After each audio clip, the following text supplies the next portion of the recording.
या मालिकेच्या आजच्या भागात आपण पाहणार आहोत, जेव्हा फाल्गुनीला शुद्ध येते तेव्हा तेजस पटकन तिच्या जवळ जातो आणि तिला बरं वाटतंय की नाही ते विचारतो. तर फाल्गुनी म्हणत असते की तेजस, मला आत्ता काहीच होत नाही आहे, माझं पोटसुद्धा दुखत नाही आहे. आणि ते ऐकून सगळ्यांनाच आश्चर्य वाटतं. तर तेजस तिला म्हणत असतो की अगं फाल्गुनी, पण डॉक्टर आत्ताच म्हणाले की तुझं ऑपरेशन करावं लागेल. आणि त्यावर फाल्गुनी म्हणते की ऑपरेशनला तर वेळ आहे ना. आणि ते ऐकून सगळ्यांनाच नेमकं काय होतंय ते कळत नाही.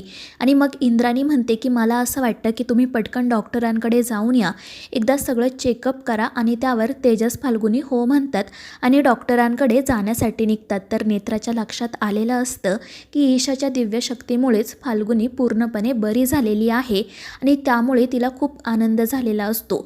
पण तितक्यात फाल्गुनीचं लक्ष तिच्याकडे जातं आणि नेत्रा हसत आहे हे बघून ती खूप चिडते. ती रागातच तेजसला म्हणते की बघितलं ना, ही नेत्रा कशी हसती येते, मला त्रास होतोय हे बघून तिला आनंद होतोय. आणि ते ऐकून तेजससुद्धा चिडतो आणि ते दोघेजण नेत्राला वाटेल ते बोलायला सुरुवात करतात. नेत्रा तिची बाजू मांडण्याचा प्रयत्न करते पण ते काही ऐकून घेत नाही. आणि मग शेवटी इंद्राणीच म्हणते की तुम्ही दोघेजण प्लीज हॉस्पिटलमध्ये जा, आपण नंतर बोलू. आणि मग त्यानंतर ते दोघेजण आणि केतकी हॉस्पिटलमध्ये जातात. तर नेत्रा देवी आई समोर जाते आणि देवी आईकडे प्रार्थना करत म्हणते की माझ्या मनात जे आहे तेच घडू दे, फाल्गुनीताईंना पूर्णपणे बरं वाटू दे, माझ्या ईशाच्या प्रयत्नांना यश मिळू दे. त्यानंतर मग सगळेजण फाल्गुनी आणि तेजस घरी येण्याची वाट बघत असतात.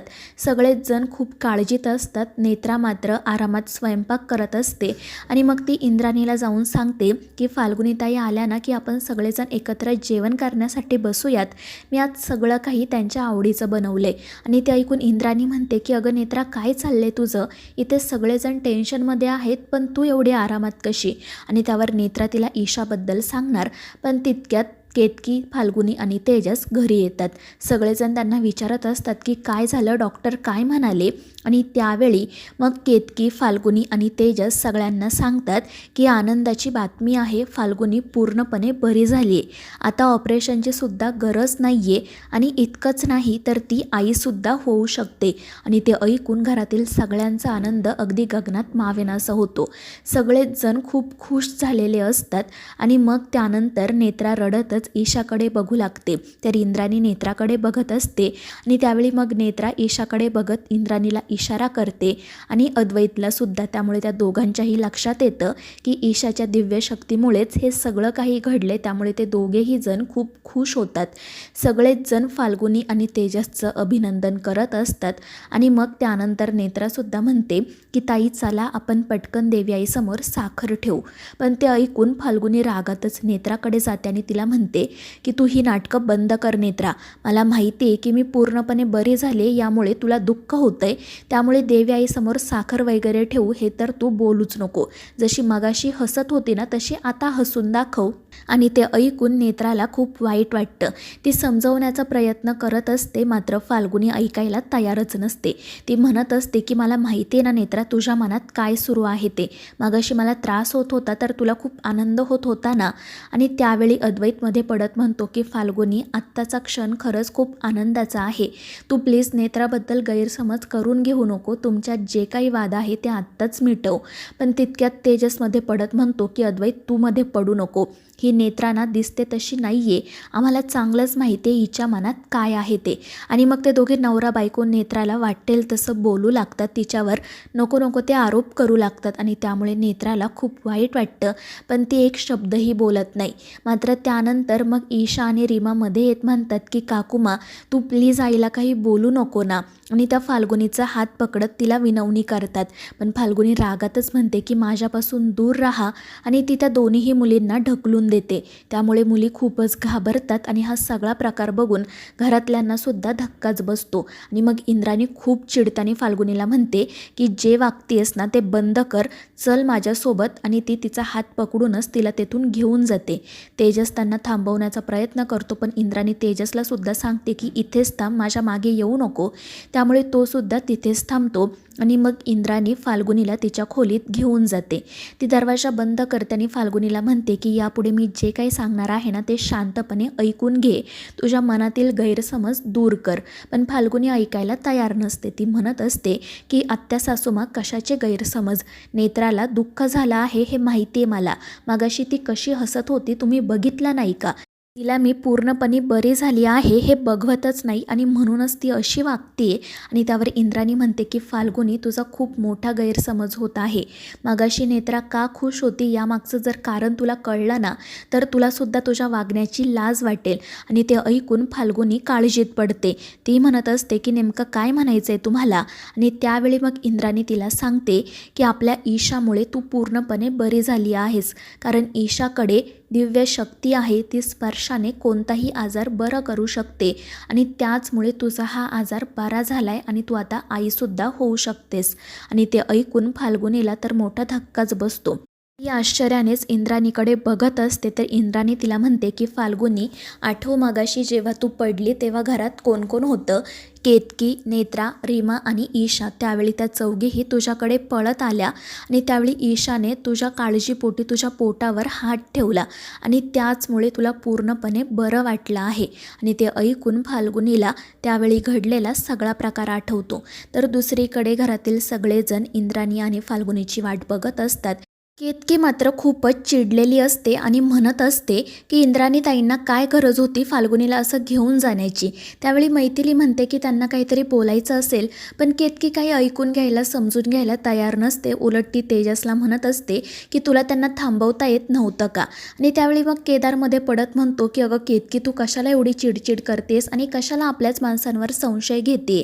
त्या दोघीजणी बाहेर आल्यावर कळेलच ना आपल्याला काय घडलंय ते. आणि त्यामुळे केतकी नाईलाजाने तिचं तोंड बंद ठेवते. तर दुसरीकडे दोन्हीही मुली खूप घाबरलेल्या असतात आणि त्या नेत्राला वेगवेगळे प्रश्न विचारत असतात. आणि त्यावेळी केतकी पुन्हा मध्ये पडत म्हणते की अद्वैत, आता दे ना तुझ्या लेकींच्या प्रश्नांची उत्तरं. पण अद्वैत तिला गप्प राहायला सांगतो. तर दुसरीकडे सत्य कळाल्यावर फाल्गुनीला खूप वाईट वाटत असतं. तर इंद्राणी तिला म्हणत असते की आपल्या ईशाकडे दिव्य शक्ती आहे आणि त्याचमुळे तू पूर्णपणे बरी झाली आहे आणि आता तू आईसुद्धा होऊ शकते.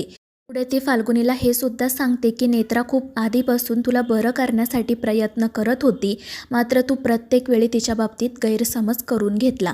तुला आठवतंय का, तुझा हात जेव्हा फ्रॅक्चर झाला होता तेव्हासुद्धा ईशा तुझ्याकडे आली होती. तिने तुझ्या हाताला स्पर्श केला आणि तेव्हा तुझा हातसुद्धा असाच अचानक बरा झाला. त्यावेळी नेत्राने तिला सांगितलं होतं की तुझ्या पोटाला सुद्धा स्पर्श कर, मात्र तू गैरसमज करून घेतला, ईशाला झिडकारलं आणि रागातच मिरजेला निघून गेली. आणि ते ऐकून फाल्गुनी रडू लागते आणि हात जोडून इंद्राणीची माफी मागत म्हणते की आत्या सासूमा, माझ्याकडून खरंच खूप मोठी चूक झाली, मी नेत्राला समजून घेऊ शकले नाही. तर इंद्राणी म्हणत असते की फाल्गुनी, आपली नेत्रा किती मोठ्या मनाची आहे तुला माहीत नाही का गं. ती प्रत्येक वेळी आधी दुसऱ्यांचा विचार करते आणि त्यांच्यासाठी उभी राहते. स्वतःला किती त्रास झाला तरी ती कधी बोलून दाखवत नाही. आणि त्यावर फाल्गुनीसुद्धा रडतच हो म्हणते. आणि मग त्यानंतर इंद्राणी म्हणते की मला तुला अजून एक गोष्ट दाखवायची आहे. आणि मग ती फाल्गुनीला केदारचा तो व्हिडिओसुद्धा दाखवते आणि त्यामुळे केदारचं खरं रूप फाल्गुनीच्या समोर येतं. इंद्राणी तिला म्हणते की नेत्राला आधीपासूनच हे सगळं माहिती होतं, ते आपल्याला अनेकदा सांगण्याचा प्रयत्नही करत होती, मात्र आपण केदारदादाच्या बोलण्यावर विश्वास ठेवला आणि नेत्रावर प्रत्येक वेळी संशय घेतला. आणि ते ऐकून फाल्गुनीला तर मोठा धक्काच बसतो. ती खूप घाबरलेली असते. पण इंद्राणी तिला सांगते की फाल्गुनी, आता शांत राहा, हे सगळं इतरांसमोर कधी आणायचं ते नेत्रा ठरवेल, पण फक्त तिला साथ देऊयात, कारण ती एकाच वेळी खूप पातळ्यांवर लढत आहे आणि तिला आता आपल्या मदतीची गरज आहे. आणि ते ऐकून फाल्गुनीला ती आत्तापर्यंत जे काही वागत बोलत होती त्याचीच तिला लाज वाटू लागते. मात्र इंद्राणी तिला म्हणते की यापुढे सुद्धा तू आत्तापर्यंत जशी वागत होती ना तशीच वाग, कारण आपल्यात जे बोलणं झालं आहे ते घरात कोणालाही कळता कामा नये आणि मुख्य करून केदारला. आपल्याला त्याच्यापासून आपल्या घराचं रक्षण करायचं आहे आणि म्हणूनच आपल्याला एक कुटुंब म्हणून एकत्र राहावं लागेल. आणि त्यावर फाल्गुनीसुद्धा हो म्हणते. तर दुसरीकडे केदार मुद्दाम तेजसला म्हणत असतो की तू टेन्शन घेऊ नको, तुम्ही एवढी चांगली बातमी दिली आहे म्हटल्यावर आपण तोंड गोड करायला हवं. आणि त्याच वेळी मग त्या दोघीजणीसुद्धा बाहेर येतात. केतकी लगेच विचारू लागते की काय झालं होतं इंद्राणीताई, तुम्ही तिला आतमध्ये का घेऊन गेलात? तर इंद्राणी एवढंच म्हणते की काही नाही, घरात वाद होऊ नये म्हणून मी तिला 4 गोष्टी समजावून सांगितल्या.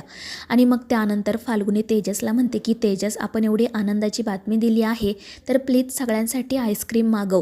आणि तिचं असं अचानक बदललेलं वागणं बोलणं बघून तेजसला आणि केतकीला तर आश्चर्यच वाटतं. आणि मग फाल्गुनी ईशाजवळ जाते आणि तिचे मनापासून आभार मानते. ती दोन्ही मुलींची माफीसुद्धा मागते आणि त्यांना म्हणते की काकुमा तुमच्यासोबत जे काही वागले त्याबद्दल माफी मागते, तुम्ही काकुमाला माफ कराल ना? आणि त्यावर त्या दोघीही आनंदाने हो म्हणतात आणि फाल्गुनीला मिठी मारतात. त्यामुळे सगळेच जण खूप खुश होतात. तर मित्रांनो, या मालिकेच्या पुढील भागांमध्ये आपण पाहणार आहोत नेत्रा केदारचा तो व्हिडिओ अद्वैतला सुद्धा दाखवते आणि केदारचं खरं रूप अद्वैत समोरही येतं. तर दुसरीकडे शतग्रीव केदारला धमकी देत म्हणत असतो की जर तू 2 दिवसांमध्ये त्या मैथिलीला संपवलं नाही तर तुझ्या डोक्याची मी 100 शकलं करेल. तर मित्रांनो, या मालिकेच्या पुढील भागांच्या अपडेट्ससाठी आपल्या चॅनेलला सबस्क्राईब करा.